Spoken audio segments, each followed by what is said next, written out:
জয় মাতা দি, তোমরা সবাই কেমন আছো? আশা করি সবাই ভালো আছো। আর এই দেখছো এখানে প্রচুর পরিমাণে জ্যাম রয়েছে। আমার ফোনের গ্যালারিতে পড়ে থাকা এই ভিডিওগুলো ইচ্ছে হলো তোমাদের সাথে শেয়ার করি। আমরা যখন কাশ্মীর গিয়েছিলাম, আমরা গিয়েছিলাম কাটরা। তো কাটরা হচ্ছে জম্মুতে পড়ে, আর সেখান থেকে আমরা আবার রিটার্ন করছি কাশ্মীর। সময় এতটা পরিমাণ লম্বা জ্যাম যে কি বলবো, প্রায় গাড়ি জার্নি করে মানে কাশ্মীরে ফিরতে ফিরতে আমাদের 8-9 ঘন্টা লেগে গিয়েছিল, তারও বেশি আই থিঙ্ক, কারণ আমার ঠিক মনে পড়ছে না। এই দেখো আমাদের ওখানে জেসিবি গাড়ি দেখেছো তোমরা, আর এখানকার এটা জেসিপি গাড়ি, ঠিক আছে, জেসিবি আই থিঙ্ক লেখা ছিল। তো যাই হোক, আরো অনেক কিছু তোমাদের সাথে শেয়ার করব, তোমরা আমার সাথে দেখতে থাকো ভিডিওটা।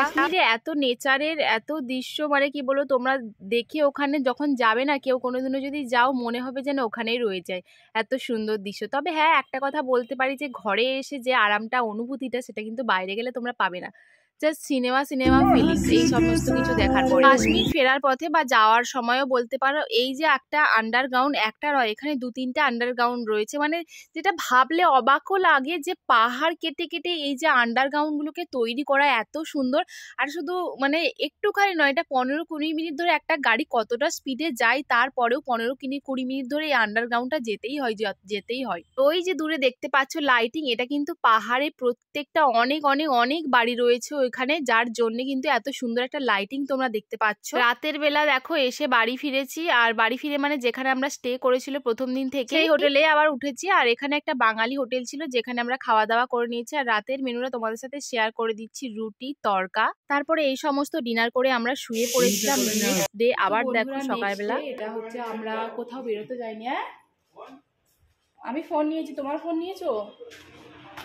এটা মায়ের ফোন। তো বৈষ্ণব দেবীর মন্দির থেকে ফিরে আসতে আসতে পরের দিন মানে পুরো তো রাতই হয়ে গেছে, সন্ধে হয়ে গেছে, রাত বলতে 8-9টা বেজে গেছে। আর নেক্সট ডে কিছু মানে সময় যেহেতু আছে, একটু রেস্ট নিয়েছে। আর আজকে সকালবেলা কিছু বেরোয়নি, আর বিকালবেলা একটু ডাল লেকে মানে যেটা শিকারা বলে, শিকারাতে একটু ঘুরবো আবার, মানে যেটা তোমাদেরকে রাত্রেবেলা প্রথম দিন এসে দেখিয়েছিলাম। আজকে দিনের বেলাটা দেখাবো, দিনের বেলাটা কেমন লাগে সেটা তোমরা দেখতে থাকো। চলে গেছে, আর আমি আর বাপি যাচ্ছি। আর এই স্টোলটা নিয়ে এনেছি তার কারণ না, সন্ধ্যেবেলা একটু শীত লাগে, তাই জন্য যদি একটু শীত লাগে এটা গায়ে দিয়ে দিতে পারবো। তো যাই হোক, তোমরা ভিডিওটা দেখতে থাকো। তো বাইরেটা এসে দেখো আমরা সবাই বসে আছি, তার কারণ ওদের সাথে আবার রেট করতে হবে, সিজন অনুযায়ী ওদের সাথে রেট করতে হয়। এই যে দেখতে পাচ্ছ নৌকার মতো জিনিসগুলোকে, এগুলোকে বলে শিকারা। আর এটা একটা বড় বিরাট বড় জায়গা নিয়ে, এখানে যেগুলোতে দেখতে পাচ্ছ ওই পাশে সাইডে ঘর আছে। তো এগুলো তোমরা দেখতে পাবে অনেক কিছু, পদ্ম ফুল, ওই সাইডগুলো ঘরগুলো তোমাদেরকে ঘুরিয়ে নিয়ে আসবে, কত টাকা কি নিবে সেগুলো, ঠিক আছে, ফাইনাল করে তারপর তোমরা বোটে উঠবে। তো যাই হোক, আমাদের সাথে ফাইনাল হয়ে গেছে কত কি নেবে। তারপরে আমরা দেখো শিকারায় উঠে পড়েছি। তো আমরা শুধু আজকের দিনটা রেস্ট করছি, মানে এই আশেপাশে যেখানে আমরা রুম ভাড়া নিয়েছি এই আশেপাশে একটু ঘুরবো, আবার পরের দিনে কিন্তু অন্য একটা জায়গায় ঘুরতে যাব। এখানে এসে আমাদের মতোই কিন্তু এক বাঙালিকে দেখলাম, তো ওরাও ঘুরতে বেরিয়েছে, চললাম ঘুরতে। আর এখানে দেখো কি কি ধরনের কেনাকাটা, জলেতেই দেখো এভাবে নৌকা ঠেকিয়ে নয়, অনেক কিছু জিনিস বিক্রি হয়, তোমরা কিনতে পারো। এই শিকারা যেমন আমরা চড়ছি ওই রকম টাইপের শিকারা দেখো ওরা কাঠের বানিয়ে কিন্তু বিক্রি করে। এই যে আমরা জায়গায় ঘুরছি কিন্তু আশেপাশে যেমন তোমরা বাড়ি দেখলেই আশেপাশে কিন্তু দোকানও আছে, এই সমস্ত নৌকা পেরিয়েই কিন্তু দোকানে আসতে হয়। আর 2-3 বছর আগে এরাই বলছিল যে জলটা দেখছো না, এটা পুরোটাই এমন ঠান্ডা পড়েছিল, বরফ হয়ে গিয়েছিল। এখানের কি সুন্দর কাঠের বাড়ি, তার কারণ হচ্ছে এখানে যেহেতু বরফের এলাকা না, সেই জন্যই কাঠের বাড়ি করা। বরফ আরে পড়লে হয়তো ড্যাম আরে হয়ে যায়, যেমন আমাদের বালি সিমেন্টের এরকম মানে বাড়ি ঘর দরের জন্য, সেই জন্য হয়তো ওখানে কাঠের বাড়ি করা।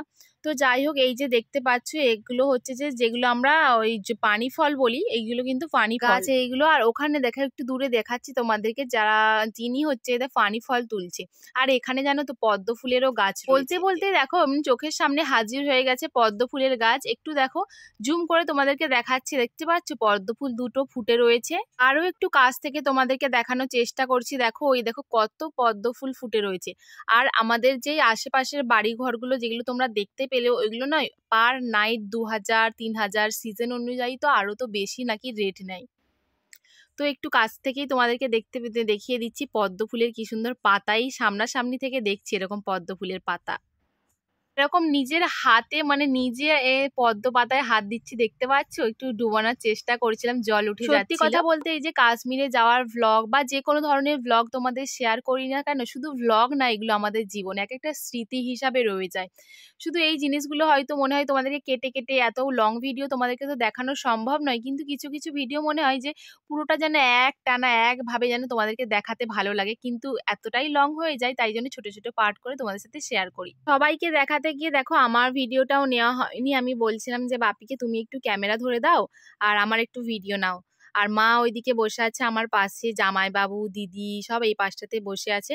তো এবার কাছাকাছি এসে গেছি, ঘোরাও আমাদের কমপ্লিট হয়ে গেছে। আমরা যখন কাশ্মীর গিয়েছিলাম তখন আই থিঙ্ক নভেম্বর মাস, আর এরকম ছিল মানে 2023 সালের। আর এই যে দৃশ্যটা দেখতে পাচ্ছ এখন বাজে 7টা 7, আর শীতকালে এই সময় আমাদের এখানে 6টার সময় মানে সন্ধ্যা হয়ে গেছে, আর 7টা তো বলতে নেই, আরও সন্ধ্যা। তো এইদিকে দেখো একটু কাওয়া খেয়ে নিলাম, আর কাওয়া এখানকার স্পেশাল টি।